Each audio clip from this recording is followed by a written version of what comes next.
কে কে সারা বছর আমলকি খাও আমাকে কিন্তু জানাবে অবশ্যই। কারণ আয়ুর্বেদে আমলকির অনেক গুণ।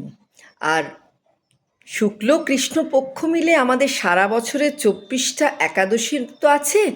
তার মধ্যে ফাল্গুন মাসের শুক্লা একাদশীতে কিন্তু ঈশ্বরকে আমলকি নিবেদন করা হয়, আমলকি দান করা হয়।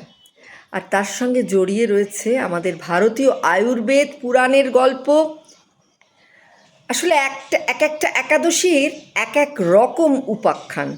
ঠিক যেমন আজকের একাদশীর নাম আমলকি একাদশী, তার পেছনে আমলকি নিবেদনের যে কথা বললাম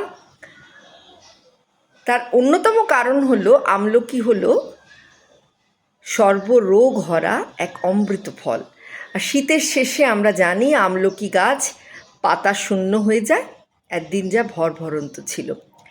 এবার আবারও যাতে তার ভালো ফলন হয় আর তা সেবন করে দান করে ঈশ্বরকে নিবেদন করে ব্রতী বা আমরাও সুস্থ শরীর পাই সেই কামনায়, মানে কৃষি শস্য সুস্বাস্থ্য সবের কথা মাথায় রেখে বিষ্ণুকে এই আমলকি নিবেদন আমাদের একটা যেন আমার মনে হয় একটা সনাতনী থ্যাঙ্কস গিভিং।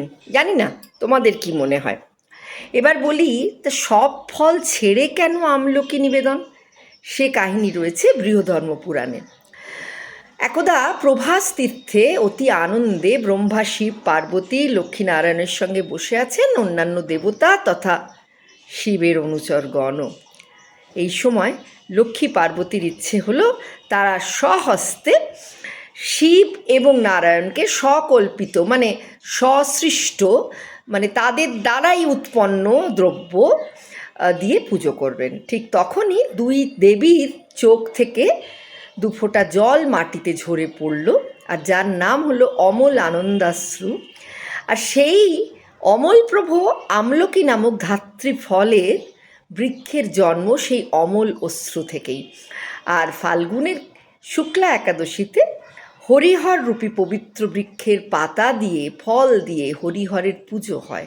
তা সে ফল নিবেদন করে সুস্থ থাকার কামনা করাই হোক, বা আমাদের আমলকির ফলন যাতে আবারও ভালো হয় সেই কৃষি উৎসবের কথা মাথায় রেখে, কারণ আমরা সবসময় ঈশ্বররূপ সেই অদৃশ্য শক্তির কাছে নতজানু। তাই আমলকিকে বলা হয় ধাত্রীফল, কারণ তা সেবনে পুষ্টি হয় মাতৃদুগ্ধের মতোই। আর তার অপর নাম রোচনী, কারণ তা খেলে রুচি আসে খাদ্যে। আর এক নাম হলো বৃষা, কারণ এটি বৃষ্যগুণ সম্পন্ন, বা যার মানে হচ্ছে রেজুভিনেটিভ। এই ফল এককালে ব্রহ্মর্ষিদের কাছে শ্রেষ্ঠ ফল হিসেবে পরিগণিত হতো। বৈদিক সংস্কৃতিতে তার স্থান সর্বোচ্চে। আর তার আর একটা নাম হলো তিস্যফলা। তিস্য মানে হচ্ছে দীপ্তিকারক। লোক সংস্কৃতিতে তার নাম হয়েছে আমলকি। যজুর্বেদে আছে কিন্তু প্রমাণ। আর সেখানে যক্ষগণ সোম ঘৃত জপ খই মিশিয়ে এই তিস্য ফলের দ্বারা ইন্দ্রকে বল বৃদ্ধির আদেশ দিচ্ছেন।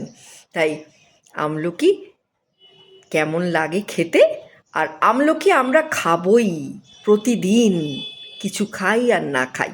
মাথায় রেখো সবাই। কেমন লাগলো ভিডিওটি জানিও কিন্তু।